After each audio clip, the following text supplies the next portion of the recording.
अस्सलाम वालेकुम dear students, welcome Eureka Academia के प्लेटफॉर्म से। आपके सामने सबसे आसान सब्जेक्ट फिजिक्स। वैसे तो आपको ये मुश्किल लगता है, उसकी वजह बड़ी आसान है, बड़ी सिंपल है, क्योंकि मैट्रिक के बाद आपने मैथमेटिक्स से ताल्लुक तोड़ दिया। एमडी कैट वालों से बात कर रहा हूं ना मैं। मैट्रिक के बाद जब आपने मैथ से नाता तोड़ दिया तो फिजिक्स तो मैथ के बगैर अधूरी है। फिजिक्स क्या, हम मैथ के बारे में ये कहते हैं कि math is the mother of all sciences. आपको अगर अच्छी फिजिक्स समझनी है तो मैथ समझना होगा। फिर आप सोच रहे होंगे यार एक नई मुसीबत में पड़ जाएंगे, मैथ समझना शुरू कर देंगे। नहीं नहीं, हम हैं ना आपको मैथ समझाने के लिए फिजिक्स की जुबान में। यानी एक्चुअली फिजिक्स समझाने के लिए मैथ पढ़ना जरूरी है, और मैथ अगर आ गया तो फिजिक्स आसान हो जाएगी। लेकिन आप टेंशन ना लें, आप रिलैक्स रहिए। टेंशन तो आप पहले भी नहीं लेते, आपको हम फिजिक्स बड़ी आसान तरीके से समझाएंगे। ये जो सबसे पहला लेक्चर है, अगर आपने इसको अच्छी तरह से अंडरस्टैंड कर लिया तो सारी फिजिक्स आपके कदमों में। पहला लेक्चर क्या है?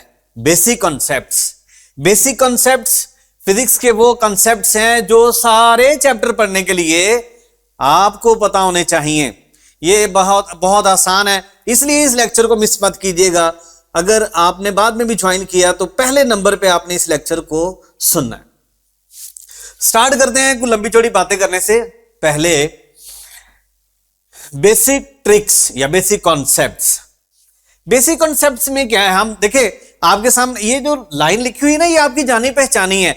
जानी पहचानी पता कहां से यार? आप जब ये लेक्चर सुनेंगे तो आपके पास ये बुक मौजूद होगी या होनी चाहिए। ज़यान नाम सुना होगा आपने, ज़यान पब्लिशर्स। इस बुक में भी हमने सबसे स्टार्ट में यही बात बताई है, लिखी है। क्या है लिखा हुआ बोला कि यार फिजिक्स के ज्यादातर एमसीक्यूज का ताल्लुक किससे होता है? फार्मूला से। और फार्मूला से तो जान जाती है। फार्मूला अगर आप समझ जाएंगे तो बहुत सारी प्रॉब्लम्स सॉल्व हो जाएगी।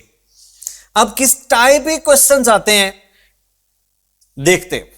सबसे पहली टाइप जो आपके सामने में हमने लिखा है, टाइप 1, और ये सबसे आसान सा सवाल होता है। इसमें जस्ट एक फार्मूला पूछा जाता है, 4 एमसीक्यू 4 ऑप्शंस में से पूछा जाता है कि बताओ कौन सा फार्मूला ठीक है या गलत है। जैसे ये डॉपलर इफेक्ट का फार्मूला। क्वेश्चन है simple, source is moving away from the observer with velocity u। ये सोर्स की वेलोसिटी है, बताइए कौन सा फार्मूला ठीक है। इस काम के लिए आपको क्या करना है? फार्मूले को याद करना है। फार्मूला याद करना पड़ेगा, क्योंकि फार्मूला जो है ये आप अच्छा याद करने का तरीकाकार क्या है? आपने एक चैप्टर जब पढ़ लेना पूरा तो उसके फार्मूला एक साइड पे अपने पास लिखने हैं। जब आप ऐसा काम करेंगे तो फार्मूला आपको नहीं भूलेगा। आप बेशक फार्मूले को भूल जाए, फार्मूला आपको नहीं भूलेगा, ना भूलने देगा। अच्छा, इसमें तो याद करके आपने आंसर लगा दिया, ये तो सबसे सिंपलेस्ट फार्मूला है। फॉर एग्जांपल वो कहता है कि momentum in the terms of kinetic energy, तो आपको फार्मूला पता होना चाहिए। काइनेटिक एनर्जी और मोमेंटम का ताल्लुक इस फार्मूले से होता है। तो इस तरह की सिचुएशन में आपने क्या करना है? फार्मूला याद करना है। चलो दूसरी टाइप पे चलते। दूसरी टाइप क्या है, पढ़े जरा। एक क्वांटिटी के कम या ज्यादा होने से दूसरी क्वांटिटी पे क्या फर्क पड़ेगा? एक क्वांटिटी कम हो रही है या ज्यादा हो रही है, दूसरी क्वांटिटी पे कोई ना कोई तो फर्क पड़ेगा। यह भी तभी पता चलेगा जब आपको फार्मूला पता होगा। तो आइए एग्जांपल देखते हैं। इस एग्जांपल में देखें, by increasing the distance from the positive point charge it's potential. किन दो चीजों का कनेक्शन है? डिस्टेंस और पोटेंशियल। फौरी तौर पे आपके ज़हन में फार्मूला आना चाहिए कि यार डिस्टेंस और डिस्टेंस और पोटेंशियल का फार्मूला क्या है। अगर आपने फार्मूले लिखे होंगे अपने हाथ से तो फौरन याद आ जाएगा। याद करने से नहीं, लिखने से ये याद आएगा, ये आपके दिमाग में उस टाइम आएगा। सो ये फार्मूला आपका जाना पहचाना है। चैप्टर नंबर 12 में आपने पढ़ा है पोटेंशियल और डिस्टेंस का ये रिलेशन है, यानी they are inversely related. Formula आता होगा तो पता चल जाएगा। मतलब आर अगर बढ़ाएंगे तो पोटेंशियल ने क्या होना है, कम। यानी इसको हम इस तरह से रिलेट करेंगे, किधर गया अभी pen,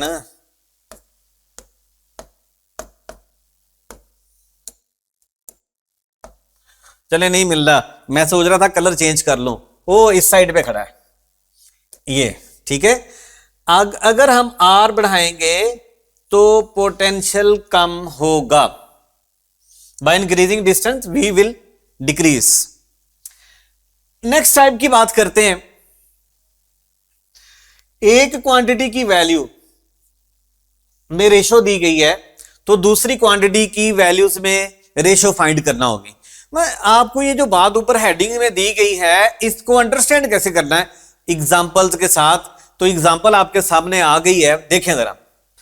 to bodies having equal masses are moving with velocities 10 metre per second and 20 metre per second. The ratio between their kinetic energies, यानी काइनेटिक एनर्जी का फार्मूला वेलोसिटी की शक्ल में आपको पता होना चाहिए। आपके ज़हन में फौरी तौर पे ये आएगा, kinetic energy is equal to 1/2 mv²। क्यों? क्योंकि रेशो की बात की गई है काइनेटिक एनर्जी और वेलोसिटी। दूसरी बात यह दी गई है कि इक्वल मैसेज, जब मैसेज इक्वल होते हैं तो रेशो में वो चीज निगलेक्ट हो जाती है। इक्वल मैसेज, इसको फिर आपने क्या कर दिया, निगलेक्ट। ओके, इसको निगलेक्ट कर दिया। तो अब आपने रेशो फाइंड आउट करनी है। 10 और 20 किसकी है, वेलोसिटीज की रेशो। ये हमारा फार्मूला है, वैसे तो मैंने यहां लिख दिया।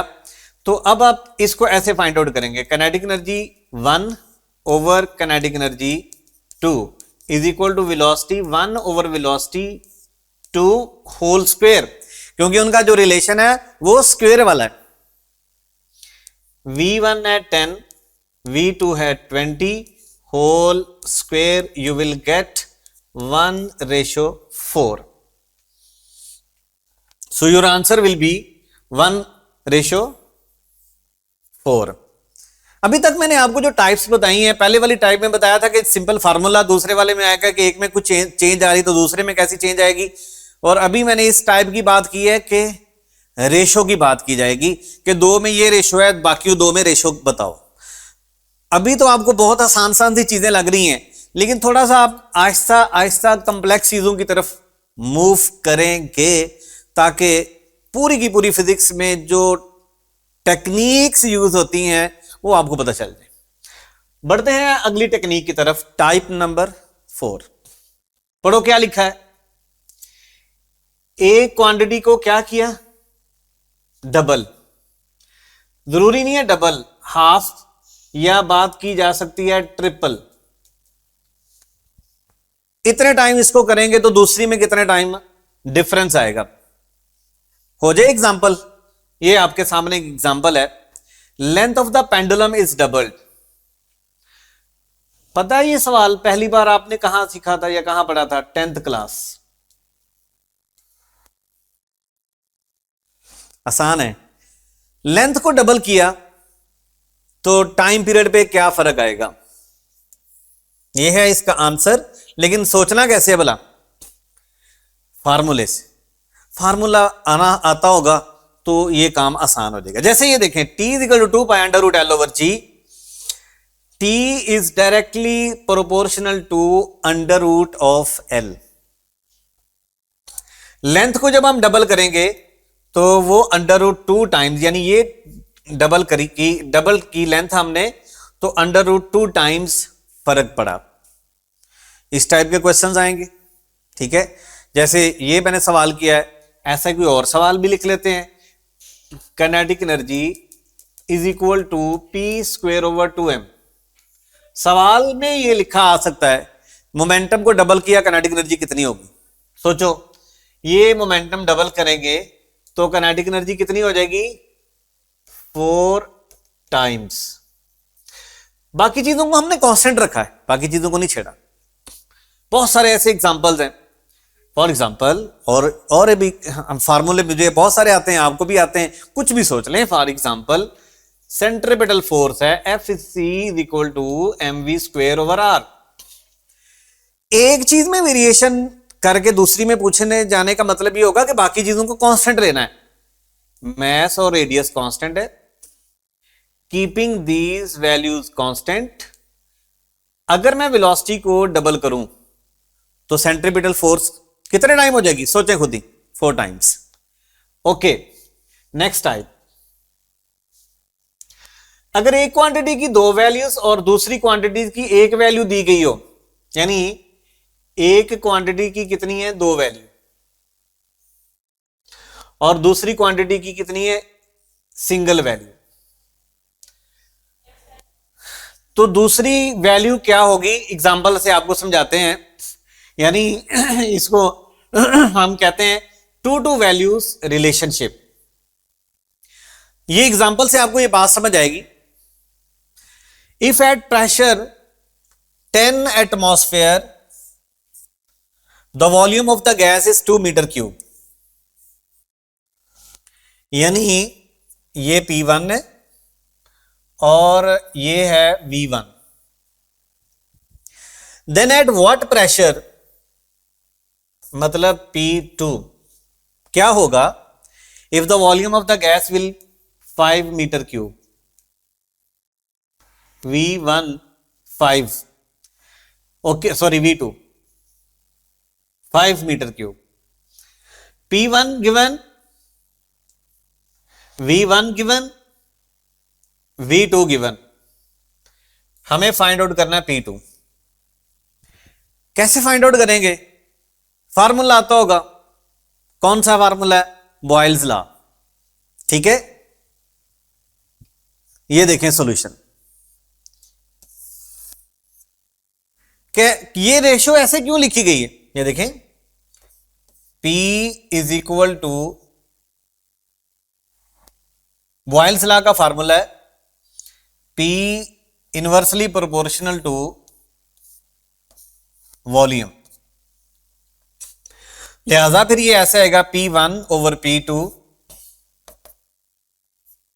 V2 divided by V1।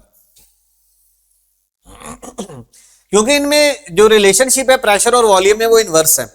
इसका मतलब है कि अगर हमें फार्मूला पता होगा तो अगला काम आसान हो जाएगा। P2 हमने फाइंड आउट करना था, P1 को हम यहां पे ले गए, वैल्यूज पुट की, आंसर हुआ 4 एटमॉस्फेयर। कैसे सॉल्व करना है मैंने आपके सामने तरीका रखा है। अभी मैं सिर्फ तरीके समझा रहा हूं, फिर जब मैं आपसे प्रैक्टिस एक्सरसाइज करवाऊंगा तो आप देखेंगे यही बातें अप्लाई होंगी। नेक्स्ट, टाइप नंबर 6, एक क्वांटिटी बाकी किन क्वांटिटीज पर डिपेंडेंट या इंडिपेंडेंट है। उर्दू में लिखने का फायदा है या मकसद है, आप सोचते तो उर्दू में ही है ना, बेशक आपने लिखना इंग्लिश में है लेकिन आप उर्दू में सोचते, इसलिए हमने अपनी बुक्स में और अपने लेक्चर्स में इसको यूज किया है, यानी उर्दू को, राइटिंग को। आप जब लेक्चर लेते हैं तो आप साथ उर्दू में लिखते हैं, लिखा करें, क्योंकि जो हमारी मदर लैंग्वेज है या हमारी नेशनल लैंग्वेज है उसमें हम सोचते हैं, इसलिए उसी में हमें साथ साथ लिखना फायदे में। देखें क्वेश्चन है, एग्जांपल है, speed of sound in air is independent of. Speed of sound depend किस पे नहीं करती। 4 ऑप्शन आपके सामने हैं, लेकिन फार्मूला लिखेंगे तो समझ में आएगा। फार्मूला क्या है इसका, पहले तो इसका आंसर देखें, प्रेशर ऑफ द एयर, इस पे वो इंडिपेंडेंट है, लेकिन याद करने की बजाय मैं अगर फार्मूला लिखूं तो आसानी से समझा सकता हूं। You know well, speed of sound is given as gamma P over rho. ये जो 2 क्वांटिटीज है ना, ये एक दूसरे के साथ हैं डायरेक्ट।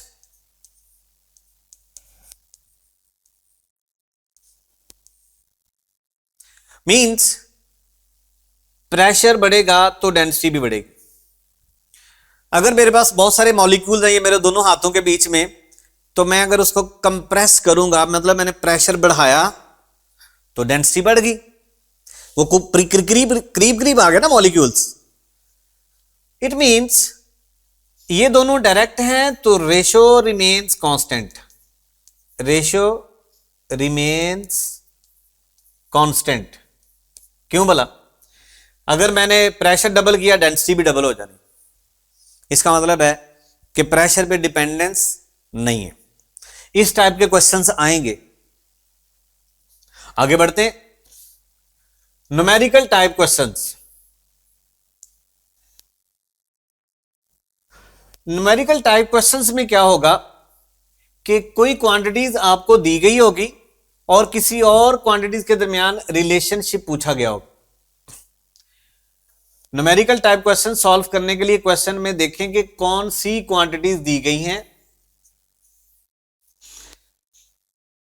इसका आसान तरीन तरीका होता है कि हम लिखते हैं गिवन। न्यूमेरिकल सॉल्व करने का तरीकाकार आप जानते ही हैं। वैसे तो आपने रट्टा लगा के लिखे होते हैं ना बहुत सारे न्यूमेरिकल्स, यहां रट्टा नहीं लगता। सबसे पहले क्या लिखना है? गिवन, फिर रिक्वायर्ड। इस तरीके से हल करेंगे तो आसानी रहेगी। न्यूमेरिकल है, सादा सी बात है। देखो, if a body of mass 2 kg is moving with momentum 6 Newton second, then kinetic energy will be। हमें सोचना होगा कि कोई ऐसा फार्मूला जिसमें मोमेंटम गिवन हो, मोमेंटम भी हो,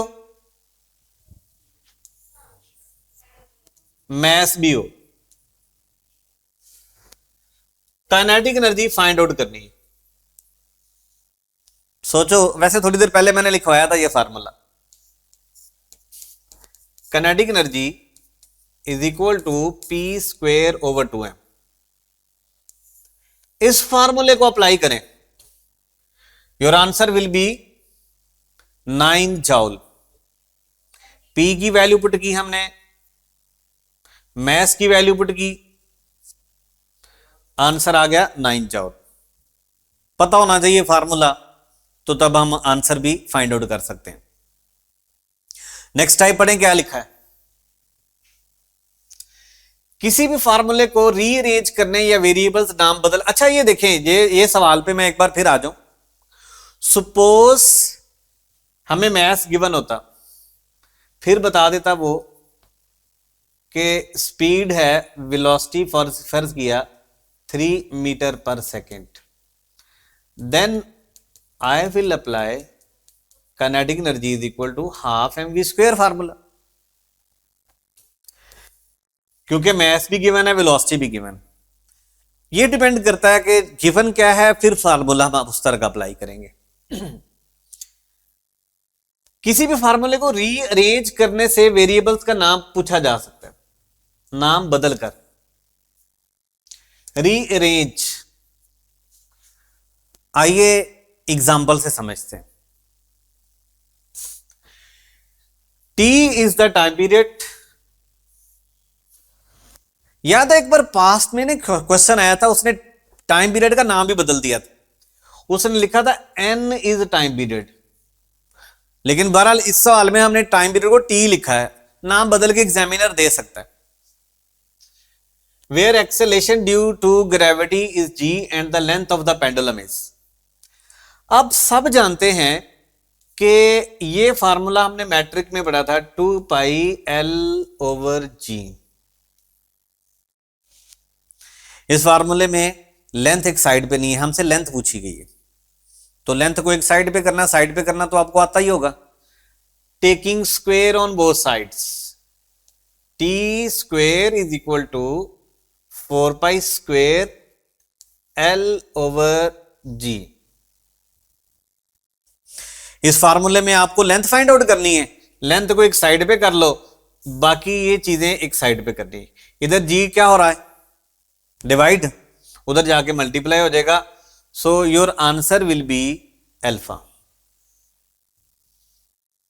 G इधर चला गया, GT स्क्वायर, और 4 पाई स्क्वायर डिनोमिनेटर में आ गया।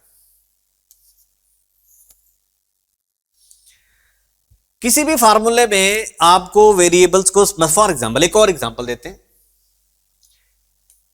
F is equal to K Q1 Q2 divided by R square.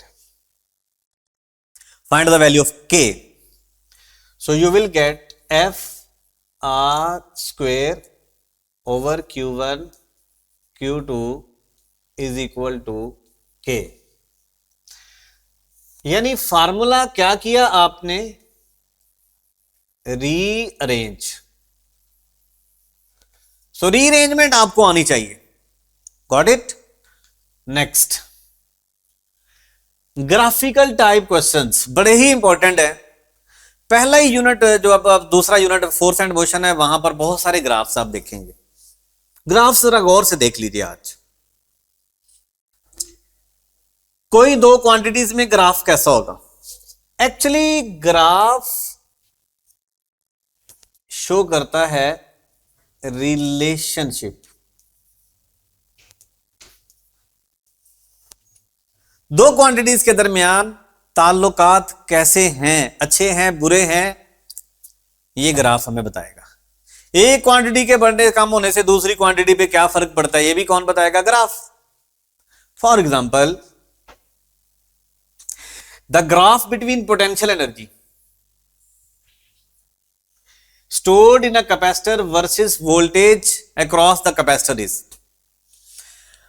अब हमें फार्मूला पता होगा तो हम ग्राफ को आइडेंटिफाई कर सकते हैं।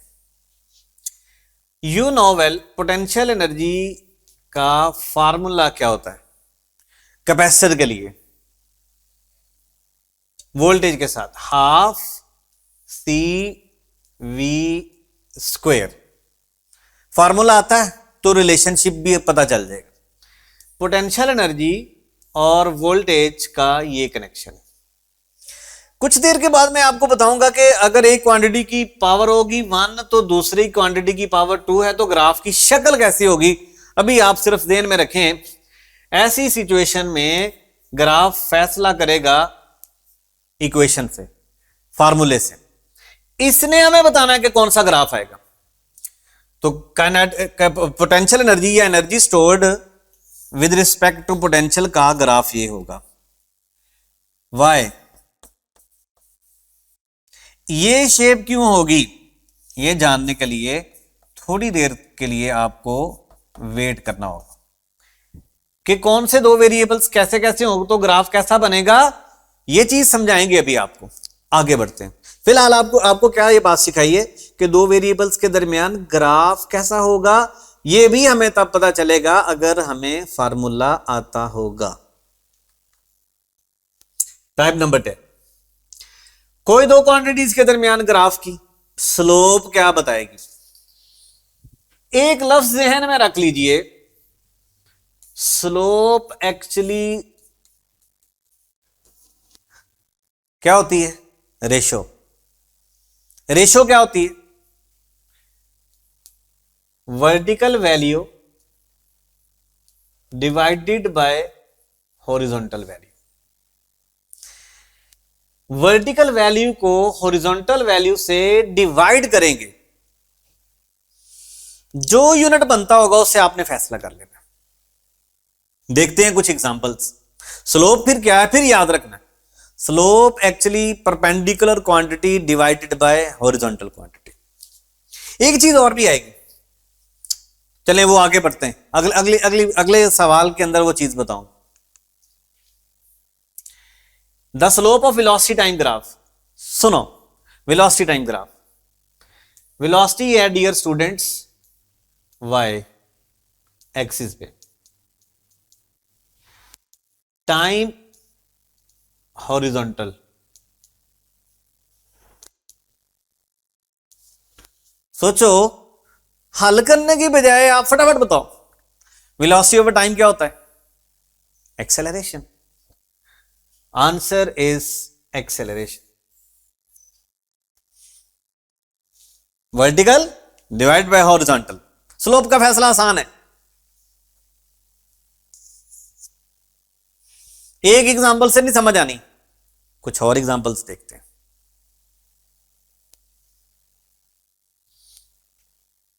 और एग्जांपल्स देखो, यूनिवर्सिटी ऑफ हेल्थ साइंसेस, बल्कि यूएचएस की बात नहीं करता मैं, डिफरेंट प्रोविंसेस में ये क्वेश्चन आ चुका है।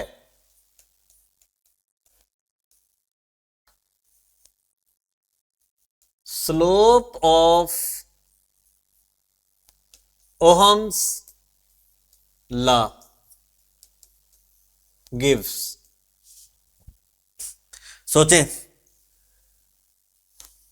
एक्चुअली ओहम लॉ का जो ग्राफ है ना वो ये होता है, इस तरफ